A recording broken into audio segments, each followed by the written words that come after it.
Hello friends, my name is Ravishankar Pal और आज मैं बात करने वाला हूँ रिसेंटली आए आईएससी सेमेस्टर 2 रिजल्ट्स के बारे में। जैसा कि आप सबको पता होगा, रिजल्ट्स बच्चों के बहुत ही अच्छे रिजल्ट्स आए हैं।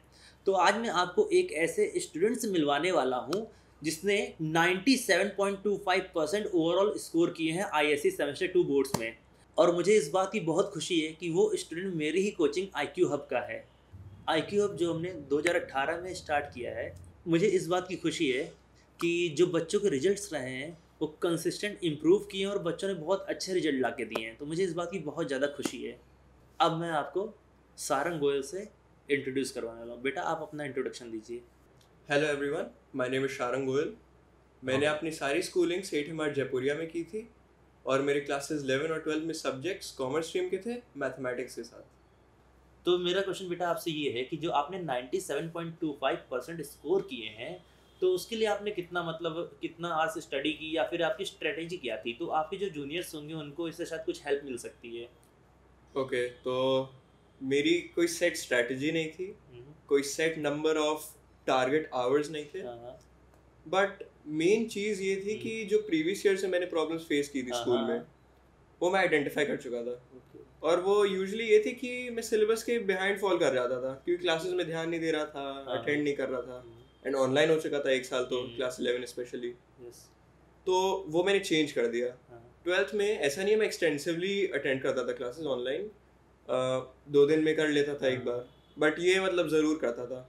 बट मेन चीज़ ये थी कि जब मैं क्लासेस नहीं अटेंड करता था तो मैं अपने दोस्तों को कॉल करके पूछ लेता था कि हुआ क्या है। एंड फिर क्या करता था, जो भी वो लोग बताते थे कि इतना हुआ है, इतना पढ़ाया गया है, बस उतना पढ़ता था, उससे कम नहीं, उससे ज़्यादा नहीं। मैंने अपने आप को कभी बर्डन नहीं किया, स्ट्रेस आउट नहीं किया, आराम से हो गया था पूरा सिलेबस, रिवाइज भी हो गया था। एंड सेमेस्टर 1 में कोई प्रॉब्लम नहीं आई। सेमेस्टर 2 एक अलग कहानी थी, बट क्योंकि सेमेस्टर 1 के एग्जाम्स के बाद ऑब्वियसली एंड में ज़्यादा हार्डवर्क किया तो बर्न आउट तो हुआ। तो ऐसे आई थिंक 1-2 महीने चले गए, मैंने कुछ पढ़ा नहीं था सेमेस्टर 1 के बाद। कोचिंग ज़्यादा था, वो भी कई बार मैंने मिस की थी। एंड मुझे याद है कि मैंने अकाउंट्स और मैथमेटिक्स तो अच्छे से किया था, thanks to you and Ajay sir. But बाकी जो सब्जेक्ट्स थे मैंने उन्हें इग्नोर किया था इनिशियली, बट समहाउ क्योंकि बोर्ड्स था, मतलब इम्पोर्टेंट तो है ही, वापस आया, पढ़ाई किया, लास्ट आवर तक पढ़ा। But main cheese I think ये थी सेमेस्टर 2 के टाइम कि मुझे कॉन्फिडेंस था अपने आप में सेमेस्टर 1 के बाद। एंड आपको मेरे में कॉन्फिडेंस था सर, अजय सर को मेरे में कॉन्फिडेंस था।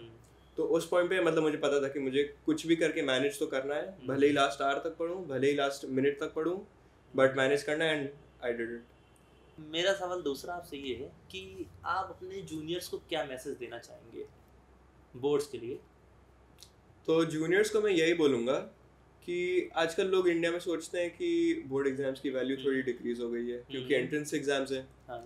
बट मैं बोलूँगा कि ऐसी मेंटालिटी अगर रखेंगे तो कोई फ़ायदा नहीं होगा। एंड उसका रीज़न ये है कि अगर हम बोर्ड्स के लिए भी पढ़ेंगे साथ साथ एंट्रेंसेस के लिए भी, तो उससे हमारा वर्क एथिक बहुत अच्छे से डेवलप होता है। तो ये हमें फ्यूचर में बहुत मदद करता है, चाहे कॉलेज हो, चाहे जॉब हो, या कोई भी चीज़ हम लोग लाइफ में करें, उसके लिए वर्क एथिक बहुत अच्छे से डेवलप हो जाता है। एंड टाइम मैनेजमेंट बहुत अच्छे से हम लोग कर पाते हैं। तो ये बहुत इंपॉर्टेंट स्किल्स हम लोग सीख जाते हैं। तो हमें इग्नोर नहीं करना है बोर्ड्स को। एंड एक और अच्छी चीज़ ये है बोर्ड्स की कि हमारी प्रोफाइल पे तो लगते ही हैं वो, सब लोग पूछते भी हैं, सब लोग देखते भी हैं।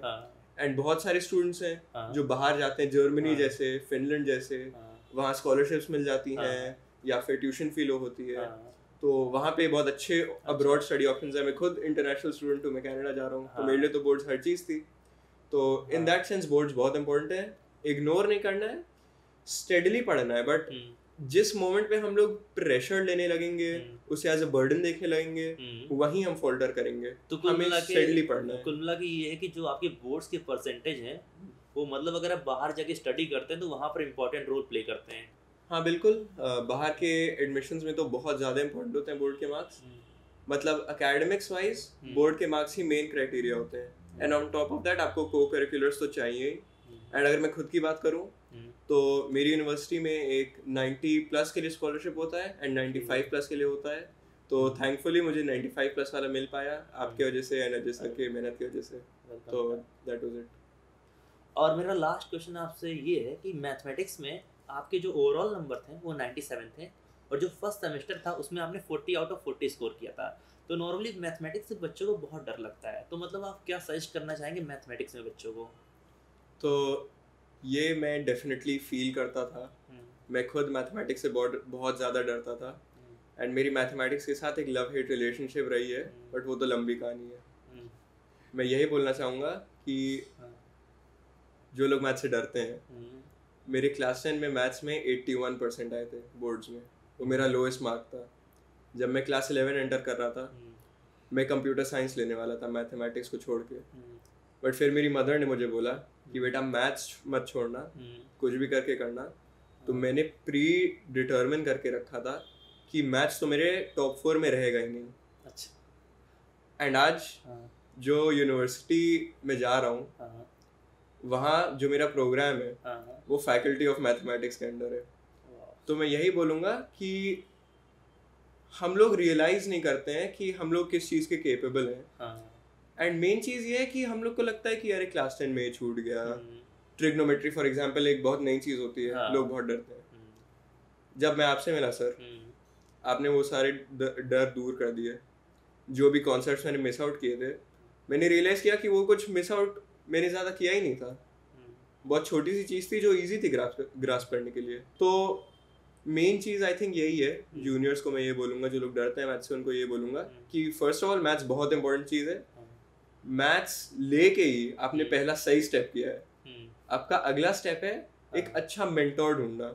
मुझे आप मिले सर, एंड आई थिंक मैं अपने रिजल्ट का पूरा क्रेडिट आपको देना चाहूँगा, एंड उसके लिए मैं आपको बहुत ज़्यादा ग्रेटफुल हूँ। एंड यही था कि स्कूल में उतना कॉन्फिडेंस नहीं आता था टीचर्स से प्रॉब्लम्स एक्सप्रेस करने में, क्योंकि डांट भी पड़ती थी कि हमें पुराने कॉन्सेप्ट्स नहीं आते। एंड सही बात है, बट जब मैं आपसे पूछता था सर ऐसे कॉन्सेप्ट जो मुझे 9th में भी पता होने चाहिए थे, तब भी मुझे डर नहीं लगता था, आप समझाते थे। एंड वही रीज़न है आज के सक्सेस का। आई थिंक जो भी चीज़ मैं समझाता था आप उस चीज़ को तुरंत मतलब समझते थे और आप घर पे भी जाके पढ़ते थे। तो इसमें आपका भी मेहनत है मेरी गाइडेंस के साथ साथ। मेहनत बस इतनी है कि मैंने स्टूडेंट की बेयर मिनिमम रिस्पॉन्सिबिलिटी निभाई। इनफैक्ट मेरे दोस्त ने मुझे IQ हब की कोचिंग बताई थी। उसी पॉइंट पे मुझे पता था कि मेरे अकाउंट्स और मैथमेटिक्स में कोई प्रॉब्लम नहीं होने वाली है। तो वही मुझे कॉन्फिडेंस था, एंड वो कॉन्फिडेंस ने मुझे फेल नहीं किया।